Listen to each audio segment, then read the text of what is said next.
The British government then issued the Balfour Declaration in 1917 that it is the intention of the British government to establish this Zionist state in Israel, in the Holy Land, and therefore plant this seed of poison that will reverberate for years to come, and history will end with this seed emerging as a poisonous tree in history.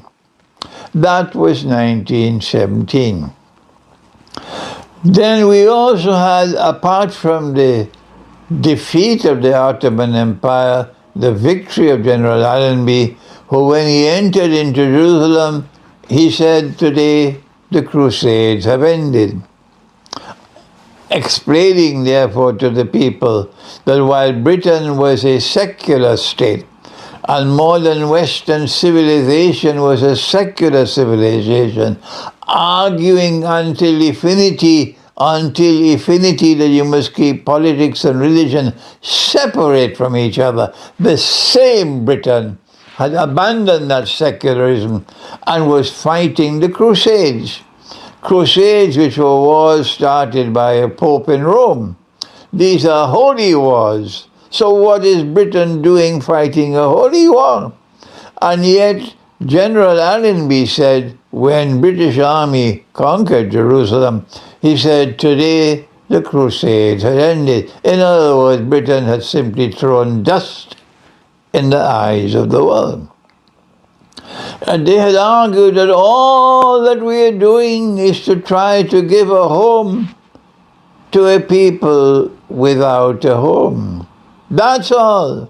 That was a monstrous lie, comparable to 9/11. They tell lies upon lies upon lies. They have a PhD in telling lies. Not at all. The plan was never to simply give a home to a people without a home.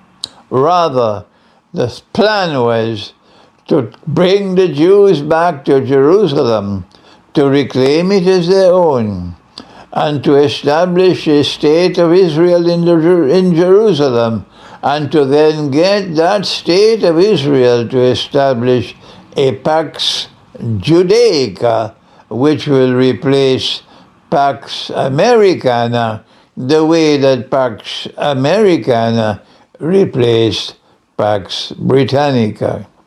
All of these things happened in 1917. Shortly after the declaration of the